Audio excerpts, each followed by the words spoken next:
is Jalen Rose. What up, Doe? I'm David Jacoby.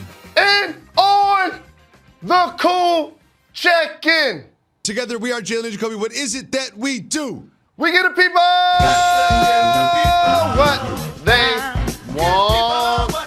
We have Anthony Spice Adams joining us later, but we start with Monday Night Football last night. Does anyone want to win the NFC East? Anybody? The Eagles could control their own destiny if they win out, but they got down early to Eli Manning and the Giants, but they came back in the second half. Carson Wentz led the team down the field, forced overtime, led the team down the field in overtime, and hit Zach Ertz with this pass to give the Eagles the win. Jalen, a win is a win, but do you leave this game more concerned or encouraged about the Eagles' chances?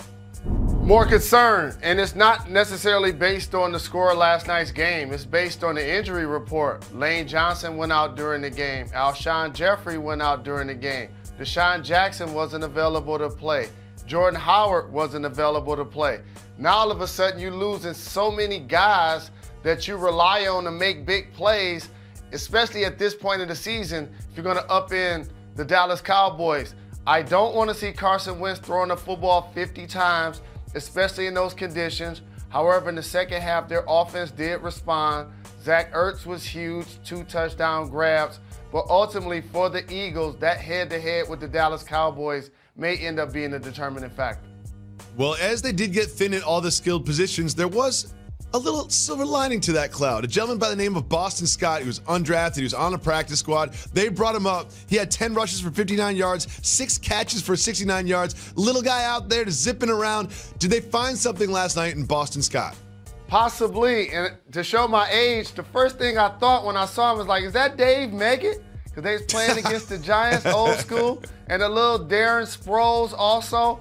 It was great to see him out there performing well when he got his opportunity. But just think about this. The Eagles were so short at wide receiver. Had somebody else got injured, Josh McCown, the backup quarterback, the seasoned veteran that's almost been in the league 20 years, would have had to line up at wide receiver. Just think about that for a second. Short-handed, to say the least. Coach Peterson said that McCown went and got his helmet and was like, Coach, I'm ready to run these routes. And like, by the time you're out of your break, we'll already be in the huddle for the next play. I don't know if he's going to be the most speedy guy on the outside, but I do love the attitude. He's like, whatever you need, Coach, I'll go in there. So we kind of glazed over it, but Eli Manning was in for Daniel Jones, who has an ankle problem, and Eli Manning looked great, especially in the first half. The second half, he didn't look so great, but he had some really nice balls in the first half. Jalen, Eli is reportedly not interested in this being a farewell tour. He might come back next year. Do you think he deserves to start for one of the teams in the National Football League next year? I don't think he deserves to be a starter anymore in the NFL. He's had a great career.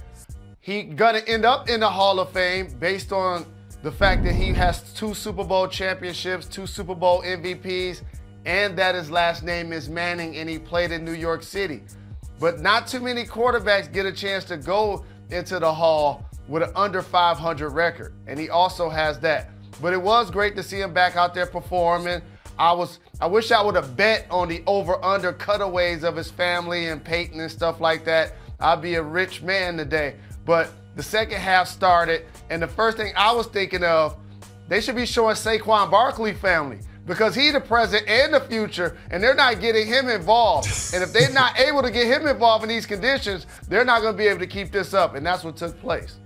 That's a really good point. We talk about the NFC East, and we really do joke, but one of these 2 teams is going to end up in the playoffs, and someone has to win this division. If you take a look at what the Cowboys and the Eagles both have ahead of them schedule-wise, who do you like to end up winning this crown? Well, the Cowboys got those Rams. That's the toughest game out of all of those squads, and then they have a head-to-head. So if the Cowboys lose to the Rams and the Eagles are able to beat the Cowboys, that to me gives them the edge. The final game at the Giants, they'll probably beat the brakes off of them. The Redskins, the Dallas Cowboys will probably win that week. So these next 2 weeks are going to determine it. I think right now, other than injuries, Philadelphia has to be in pole position. Well, now we switch our focus to the National Basketball Association, and what a game we had between the Rockets and the Kings. Russell Westbrook had what I consider to be his best game as a Houston Rocket. He had 34 points and 8 assists. He was getting buckets, and we all saw the very final bucket that he ended up getting. This is Buddy Hield, who puts the Kings up, and then Russell Westbrook comes back down to put the Rockets back up. So much drama at the end of the game. Look at this bucket right through the middle. He thinks the game is over. There's only about a second left on the clock when Bjelica gets the ball and gives the Kings the win right here. Jalen Rose, what do you think about this wild finish in Houston? A miscommunication on defense, and it just shows you how the margin between victory and defeat can be so very close. Russell did a great job of attacking the rim and being aggressive. The Kings got good minutes out of Rashawn Holmes, a young big that's giving them good energy. Harrison Barnes made some plays. You talked about Buddy Hield. It was an opportunity for the Houston Rockets to get a win on their home floor. But as you showed, the late three-point shot, which is a big-time play, ultimately sunk the Houston Rockets on their home floor. It really did, and I want to celebrate the Kings for a second because they started out so terribly this season, and now they've got a road win against the Mavs, a road win against the Rockets. They're missing Fox and Bagley for periods. Do you think that they've started to figure it out as a team?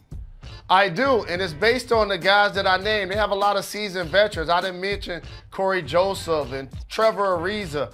So as you go deeper into the box score, you understand that there's certain guys that when they've been around the league, you know what you're going to get from them on a nightly basis. And Luke Walton has done a terrific job of pushing those buttons, getting this team to play hard, hoping to find an identity. And when you beat teams like Houston on their home floor and the other wins that you just acknowledged, that gives your squad confidence.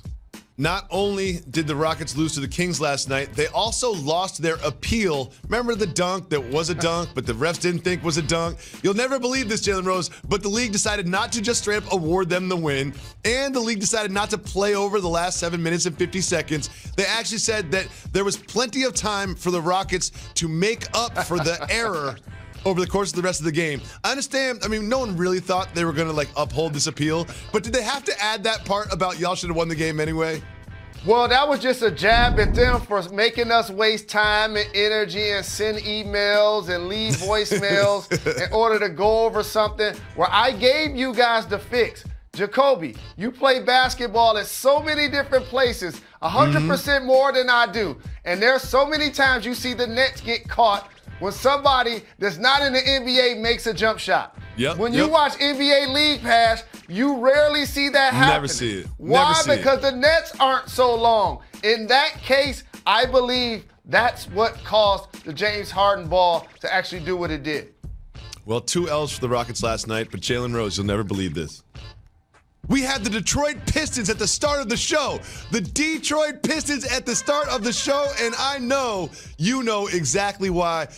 Derrick Rose had a huge game. He had 4 points going into the fourth quarter. In the fourth quarter, he scored 17. He was 7 for 8 in the final frame, and none were bigger than the final shot of the game. You'll see it here, little spin move, 15 feet, hit that. After the game, he said he was born to do this. Jalen, how encouraging was to see this performance in the fourth quarter from Derrick Rose? To appreciate the beauty of a rose, you must respect the thorns.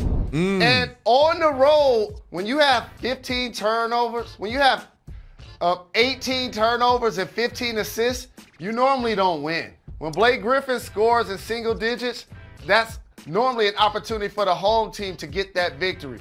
Brandon Ingram was terrific, scored over 30. But Derrick Rose in the fourth and how he performed was the actual catalyst to why they were able to close it out.